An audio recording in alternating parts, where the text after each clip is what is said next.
দুদিন পরেই যে আমার দুষ্টু গোপালটার জন্মদিন, সেজন্য আজ শুক্রবার, আজ থেকেই আমাদের বাড়িতে শুরু হয়ে গেছে নিরামিষ খাওয়া দাওয়া। আর সেটা চলবে পুরো এক সপ্তাহ পর্যন্ত।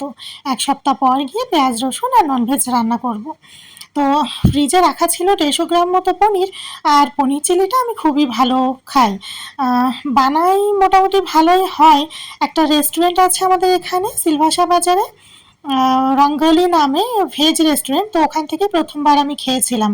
তো আমার এতটাই ভালো লেগেছিল, তারপর থেকে আমি ঘরে নিজে ট্রাই করতে থাকি। আর যদিও আমি চাইনিজ খাবার ভীষণ পছন্দ করি, তো প্রথমে তোমরা ইনগ্রেডিয়েন্টস সব কিছু দেখেই নিয়েছো। সসটার পরিমাপটা আমি পরে বলে দিচ্ছি।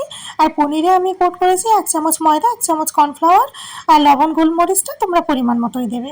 তো তারপরে কোট হয়ে গেলে দেখলে হালকা একটু ফ্রাই করে নিয়েছি একদম নর্মাল আছে।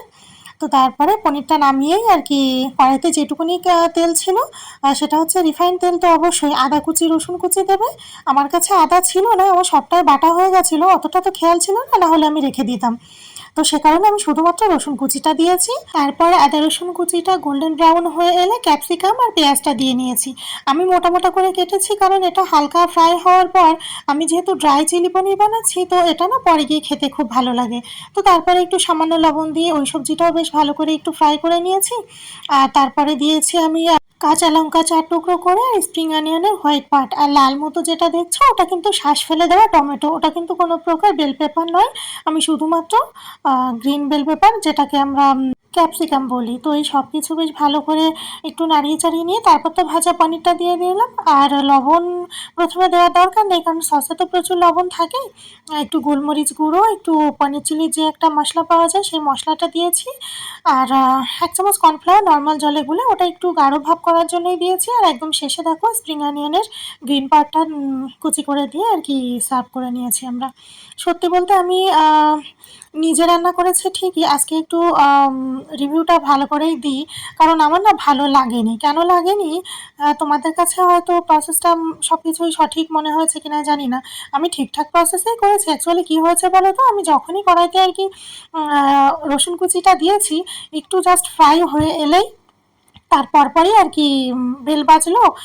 মানে মা ভাবে এসেছিলো একটা দরকারে। তো আমি না কি করেছিলাম, হট করে গ্যাসটা যে নিভিয়ে দিয়ে ভাবির সাথে কথা বলবো, সেটা আর করিনি। তাড়াহুড়োতে আমি গ্যাসটা একদম পুরো স্লো করে দিয়ে আর কি কথা বলছিলাম। আর তারপরে কথা বলা হয়ে গেলে আমি মানে কিচেনে এসে দেখি যে একদম পুরো জ্বলে গেছে। তো কি করব, তারপরে আর কি বাদ দিয়ে ভিডিওটা তারপরেই চালু করেছি। যদি অফ করে দিয়ে যেতাম তাহলে আর এরকমটা হতো না। আর ওই যে জিনিসটা গোল্ডেন ফ্রাই হওয়ার কথা, মানে আদা রসুন কুচিটা, ওটা যে একটু বেশি ফ্রাই হয়ে গেছে, তার একটা কেমন যেন গন্ধ আসছিল। তো এটুকুই জাস্ট আমার আজকে হাতে ভুল হয়ে গেছে। যদি ওই সময় ভাবি এসে আর কি মানে না আসতো, তাহলে হয়তো এরকমটা হতো না।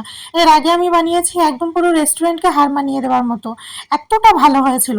এভাবে বললাম তার কারণ, আমি না কোনো কিছু খাওয়ার পর সেটা আমার মুখে ভালো লাগলে অবশ্যই তো সেটা ট্রাই করি।